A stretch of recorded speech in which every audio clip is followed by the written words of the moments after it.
Olá, meu nome é Paulo Miranda e sejam bem-vindos ao canal Falando Ciência.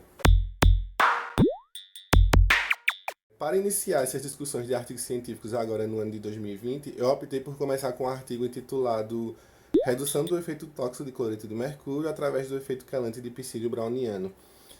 Esse artigo ele foi publicado na revista International Biodeterioration and Biodegradation, e essa pesquisa ela foi desenvolvida por um grupo de pesquisa especializado em estudar produtos naturais. Esses produtos naturais são produtos que são obtidos através da biodiversidade, como por exemplo plantas, extrato de plantas, óleos de plantas, alguns produtos de animais, de fungos. E esse grupo ele acaba aplicando esses produtos que eles obtêm em, com a finalidade de verificar se esses produtos possuem alguma potencialidade de uso na indústria, geralmente farmacêutica. Eles têm muitos trabalhos publicados na área de atividade antimicrobiana, anti-inflamatória, os níveis de toxicidade que esses produtos naturais possuem frente a alguns modelos específicos. E de um tempo para cá eles começaram a investigar se esses produtos naturais que eles trabalham, né, possuem a capacidade também de proteger alguns modelos específicos de organismos frente à contaminação de metais pesados.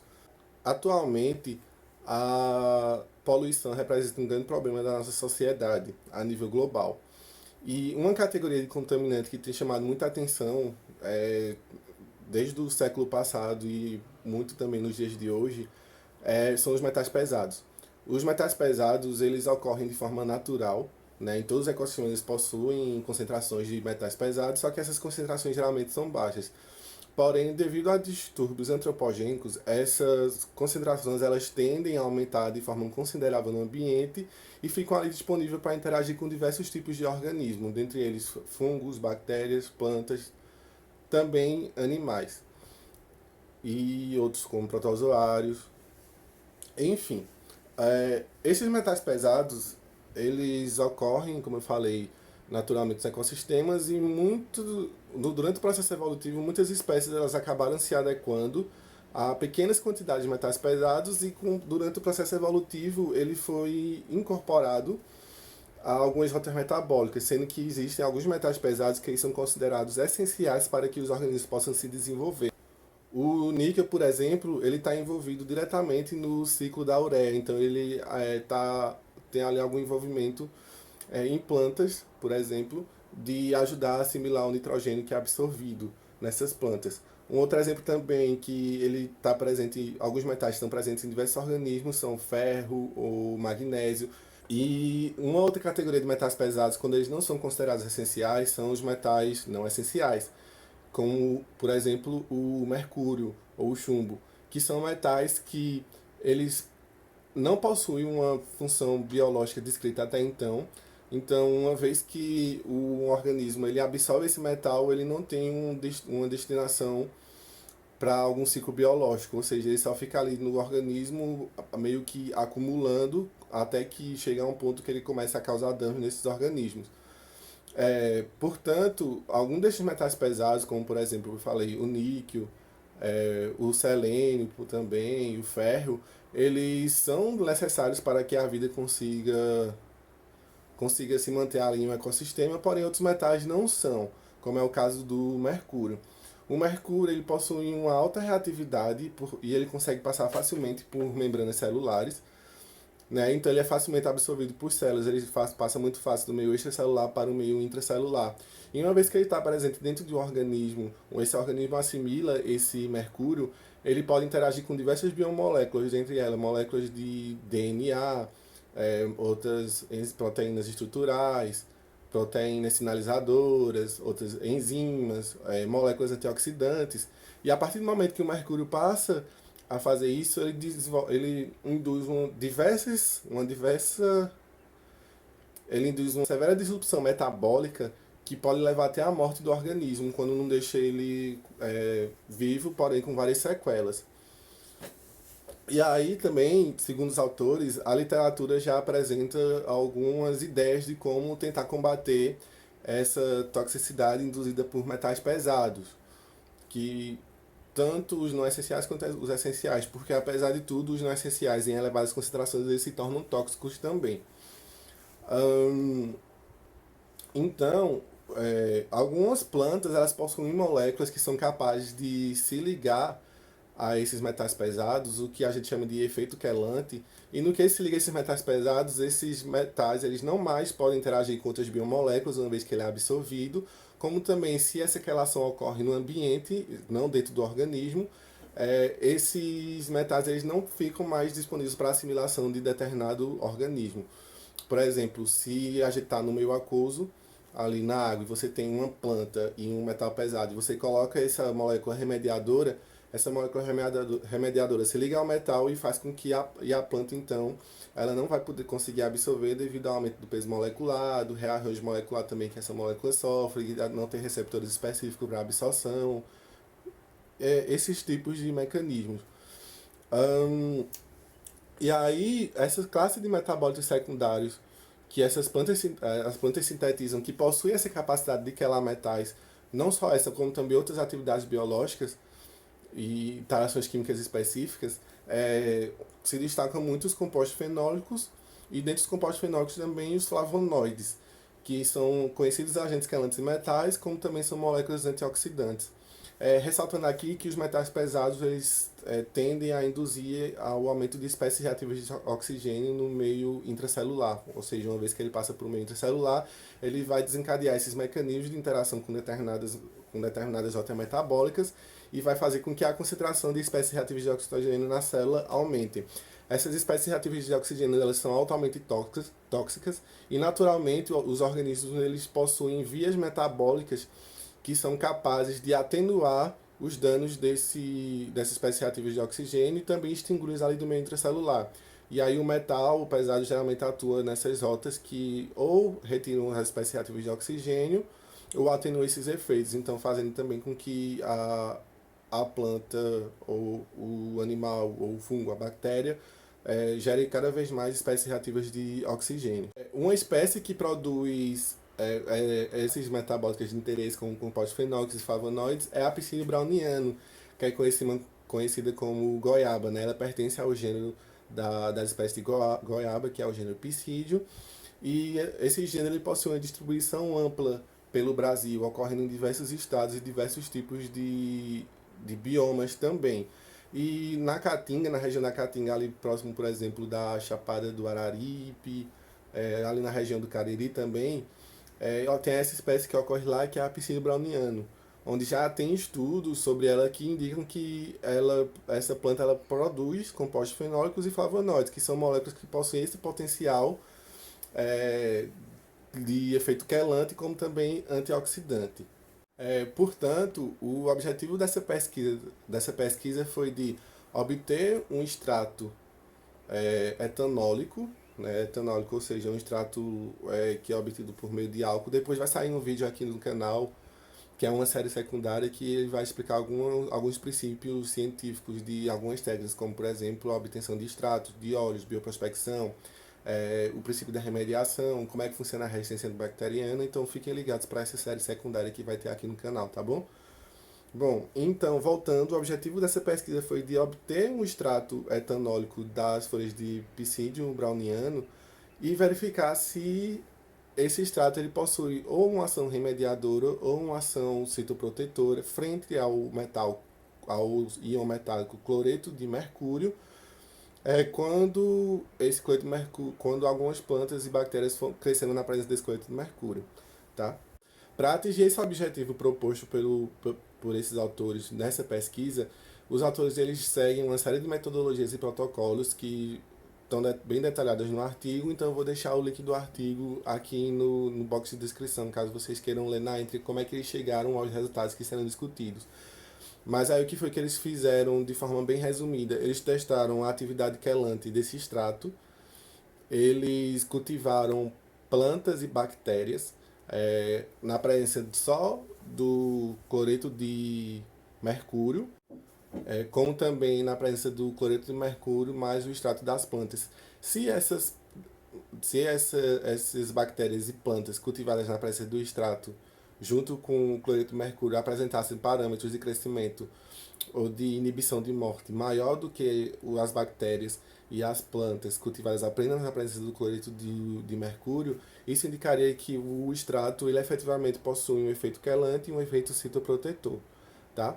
Então, bom, quanto aos resultados que esses pesquisadores obtiveram, eles constataram que o extrato de psídio browniano ele possui mesmo uma atividade quelante de metal com uma efetividade de assim de todo o metal que eles testaram disponível ali em uma solução in vitro, eles verificaram que na concentração de 271 microgramas de extrato a cada ml de solução foi capaz de capturar pelo menos metade do metal disponível. Ou seja, sempre que eu tiver uma quantidade X de algum íon metálico específico, no caso que eles testaram foi ferro, e eles, junto a essa solução que contém essa quantidade, essa concentração de ferro, eles adicionam 271 microgramas do extrato de psídio browniano, que, querendo ou não, é uma concentração é pouco, né? A gente está falando nesse caso de microgramas. Metade do ferro ali disponível naquela solução vai estar ligado a essas biomoléculas presentes no extrato. Ou seja, e se já se transpor isso para um ambiente aquático, como por exemplo o derramamento da barragem de Mariana, que a gente teve, ou de Brumadinho também, que teve rejeitos metais, ah, potencialmente esse produto conseguiria inibir uma concentração X específica de, de metal, se ligar a essa concentração específica de metal, sempre que fosse adicionado 271 microgramas por ml, ele ia conseguir capturar uma quantidade determinada de metal. E esse metal não mais estaria disponível para assimilação com outros organismos, segundo o que esse dado nos revela, tá? Bom, já no que diz respeito à atividade citoprotetora desse extrato frente ao cloreto de mercúrio no modelo onde eles cultivaram bactérias na presença do cloreto de mercúrio, quanto bactérias na presença do cloreto de mercúrio junto a uma concentração de 128 microgramas por ml do extrato, eles notaram que, como vocês podem ver aqui no gráfico que está aparecendo aí na tela para vocês, neste eixo Y do gráfico, a gente tem uma concentração de mercúrio necessária para matar as bactérias ali, né? Uma concentração bactericida do cloreto de mercúrio. E quando essas bactérias foram cultivadas apenas na presença de cloreto de mercúrio, eles constataram que uma concentração aproximada de 6 milimolar era necessário para matar essas colônias de bactérias. E nessa outra coluna é possível observar que quando essas bactérias foram cultivadas junto à presença do extrato de psídio browniano, a concentração de cloreto de mercúrio necessária para matar essas bactérias, ela aumentou, certo? Então, eles concluíram que já que a concentração de cloreto de mercúrio necessária para matar essas bactérias aumenta quando essas bactérias são cultivadas na presença de extrato, há um efeito ali citoprotetor que, de certa forma, esse produto, esse extrato, ele passa a proteger as bactérias dos efeitos tóxicos severos. Mas, como eu falei, esse extrato ele não impede a morte das bactérias, mas eles deixam elas meio que mais tolerantes ali naquele sistema que eles testaram, tá certo? Já no que diz respeito ao teste com plantas, cultivando plantas na presença de cloreto de mercúrio e plantas na presença de cloreto de mercúrio junto com o extrato, eles avaliaram dois parâmetros específicos. Eles avaliaram o comprimento radicular e o comprimento do caule dessas plântulas de alface, que foi o organismo testado. Nesse gráfico que também está aparecendo aí para vocês, o autor apresenta o crescimento do caule e da radícula aqui no eixo Y, e no eixo X ele apresenta as concentrações que eles testaram do cloreto de mercúrio, que foram 4 concentrações. Esses valores, cada um desses pontos plotados aqui no gráfico, eles representam então o quanto cada tratamento cresceu. Tá? Então aí nós temos dois tipos de grupos. Nós temos os caules, o tamanho do crescimento do caule na presença do cloreto de mercúrio sozinho, junto com o cloreto de mercúrio mais extrato, e um outro grupo que apresenta o crescimento radicular, que cresce apenas na presença do cloreto de mercúrio, e o o tamanho da radícula, né, que cresceu junto ao cloreto de mercúrio e o extrato, tá? E a concentração de extrato que eles testaram também foi de 128 microgramas por ml, foi uma concentração fixa de extrato, eles não variaram, ou seja, eles não pegaram uma concentração menor e maior para ver se esse efeito citoprotetor é mais eficiente ou não, tá?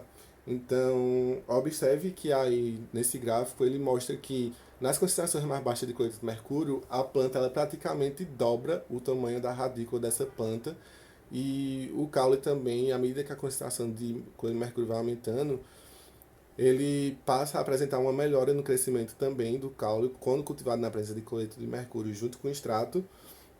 Porém, há um limite aqui que a gente pode ver nessas últimas considerações, nessas considerações mais elevadas de cloreto de mercúrio, que essas plantas conseguem crescer, ou seja, esse extrato consegue desencadear esse efeito protetor.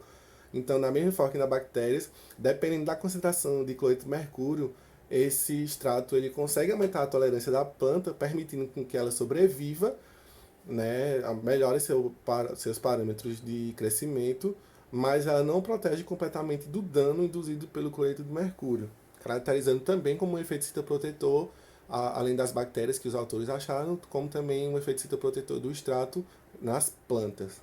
Que esses autores eles acharam esse resultado de que se o produto deles, do extrato de pseudo balneano, possui uma atividade quelante, ele, na concentração de 128 microgramas, ele consegue desencadear um efeito citoprotetor nas colônias de bactérias, como também melhorar os parâmetros de crescimento das plantas, permitindo uma sobrevivência ali, analisando apenas os órgãos, né?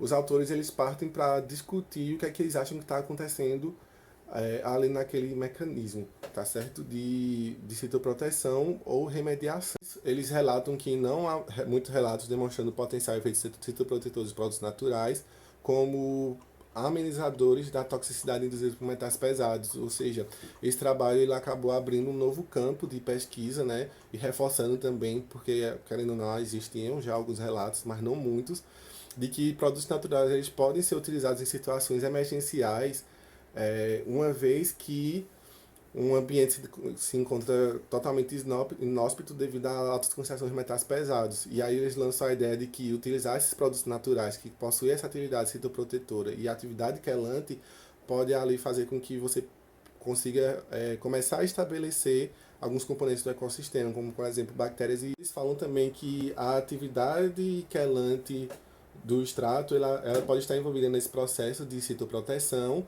mas esse processo eles não conseguiram elucidar muito bem como é que se dá.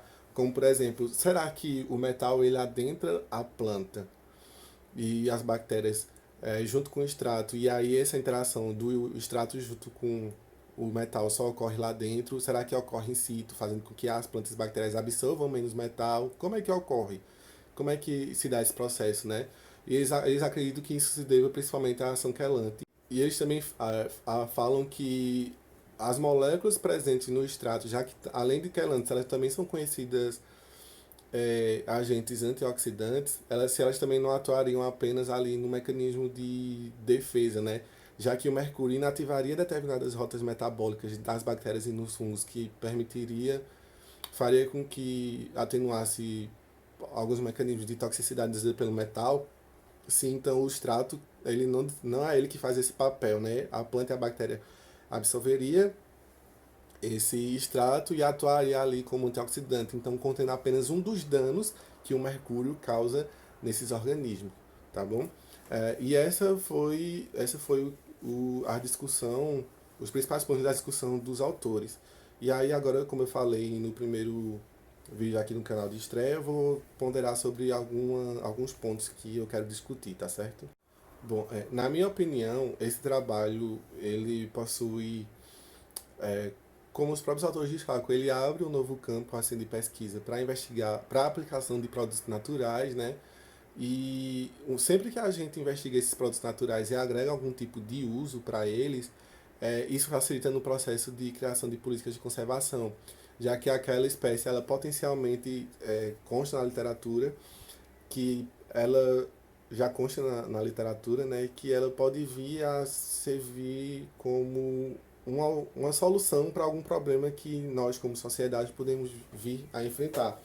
Que no caso aqui é agregando a ela essa capacidade de ser utilizada, né, esse potencial de ser utilizado em ambientes contaminados com metais pesados, tanto para proteger a biota de forma imediata, assim que ocorre algum tipo de acidente, como eu já falei no caso da barragem de Mariana e de Brumadinho, como também, por que não utilizar em solos que já estão totalmente desgastados devido ao acúmulo de metais pesados, de agrotóxicos, por exemplo, que ficam residuais ali, né, e deixar esses solos férteis de novo.